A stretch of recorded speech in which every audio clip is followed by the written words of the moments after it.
Ashama akkam jirtu hordoftoota Kuyyuu Miidiyaa.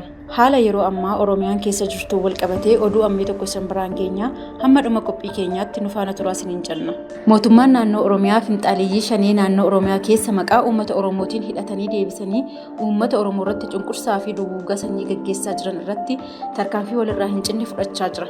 Tarkaanfii kanaan wal qabatee qabeenya uummata Oromoo kan ta'e meeshaa waraanaa, milishoota gandaa, caasaa mootummaa, nageenya uummata kanaa tiksuuf, dinagdee uummata kanaa guddisuuf, gannaa fi bona dadhabe nuffi osoo hin jedhiin uummata isaanii tajaajilaa jiran irraa meeshaa saamuun qabeenya uummataa kan fedhan ofiifitti fayyadamaa, kaan immoo mancaasaa kan turan caasaan nageenyaa yeroo ammaa kana lafa isheen awwaalamtee jirtu sassaabaa jira. Lafa caasaan mootummaa diigametti deebisanii dhaabuudhaan fakkeenyaaf kan akka buufata fayyaa, mana barnootaa, lafa qonnaan bulaan itti leenjuu, walumaa galatti tajaajila uummataaf kennan kan finxaaleeyyii shanee jala ture deebisuun harka uummataa fi mootummaa jala galchaa jiru. Kanaaf uummanni Oromoo tarkaanfii mootummaan fudhachaa jiru cinaa dhaabbachuudhaan nageenya isaa tikfachuu qaba. Dabalataanis finxaaleeyyiin shanee kan maqaa uummata Oromoon sochootu garuu Oromoo akka silmiitti itti maxxantee dhiiga isaa dhugaa jirtu lamuu akka isheen deebitee lubbuu hin horanneef nageenya waaraa fiduuf hirmaannaan uummataa cimee itti fufuu qaba. Akkasumas uummanni Oromoo oduu diinaa dhaga'uu dhiisee mootummaa araddaa isaa keessatti dhalatee guddate